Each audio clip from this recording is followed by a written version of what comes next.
have to take the lead, not always following, but leading the pack, leading in the right direction, doing the things that will take you to the levels that you need to go and beyond them.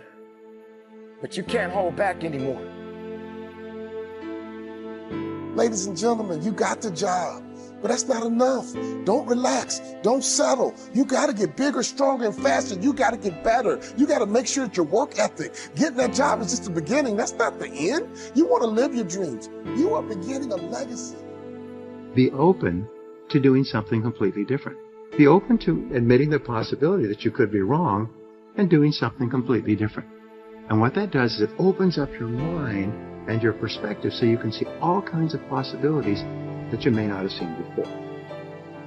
And maybe everything's okay for you and you don't need to. But if you need to make some changes, I'm telling you, you can start doing it today so that the next 2 years will be drastically different than the last 2. When you're standing on the cliff of life and you see people soaring by, you see people soaring, going to exotic places. You hear about them doing wonderful things. Maybe you look up the street and your neighbor just gets a car every year, every 2 years. Well, how is he doing that? Have you ever thought, maybe this person right here has identified their gift and is living in their gift? It says your gift will make room. The first 6 years of my economic life, I wound up broke. Second 6 years, I wound up rich. You say, well, the Democrats must have finally gotten power. No. It was not a political change. Here's what changed the second 6 years of my economic life.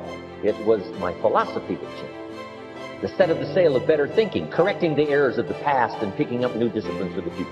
That's all I had to do at the end of the first 6.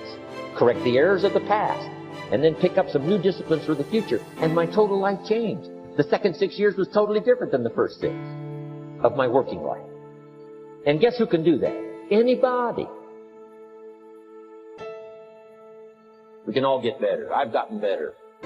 First talk I gave, I stood up, my mind sat back down. But here's the secret to my success. I stood up and did it again. Stood up and I did it again.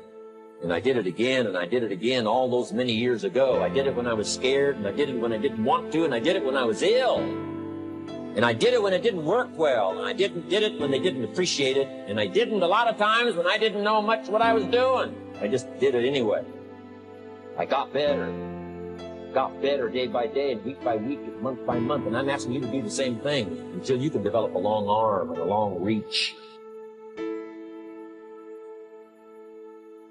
When everybody's telling you you should rest, you should be working. Because if you're resting, then you're taking away your best of yourself. Now, I'm not telling you to commit suicide and bury yourself in your work. There is always going to be a time and place for everything. But what is everything? What is everything to you? And how far are you going to give yourself more? How much more are you willing to give of yourself?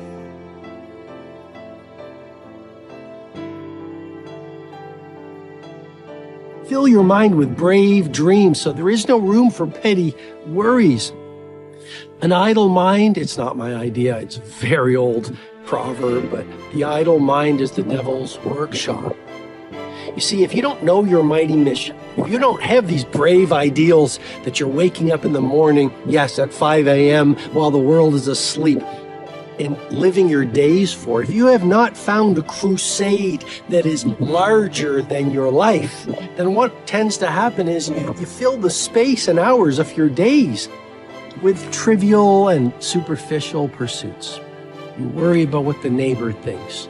You misunderstand the way someone looks at you. You make everything some kind of you become an injustice collector, when most people aren't even saying anything or doing anything against you. But that's what happens when you have a mind, a heart, a spirit that doesn't know a cause that's larger than yourself. And that's why a sense of meaning, whether you are a lawn cutter, a pizza maker, a coder, a manager, a leader of a nation, you've got to fill your mind and your heart with noble pursuits that speak to the angels of your higher powers. And once you start doing that, and that doesn't just mean knowing your mighty mission, It also means, the people you follow on social media, the magazines, whether they're digital or terrestrial, that you read, the books you read, the people you associate with. If those people are full of inspiration and artistry, and they want to release their magic to the world, and they want to do good things, and their talk is robust and thoughtful, well, then that's going to lift you up. It's going to fill your whole internal ecosystem with positivity. But if you're around energy stealers and thought bandits and people who are playing victim and giving away their power to the economy or through all the disruption in the world or to their past, well, then you're going to be surrounded by powerless people who will then demean your primal glory so you too become powerless. And the key to productivity is simple. Don't try to do even 5 main projects or Taj Mahal worthy projects or Sistine Chapel ceiling masterworks. Focus on one.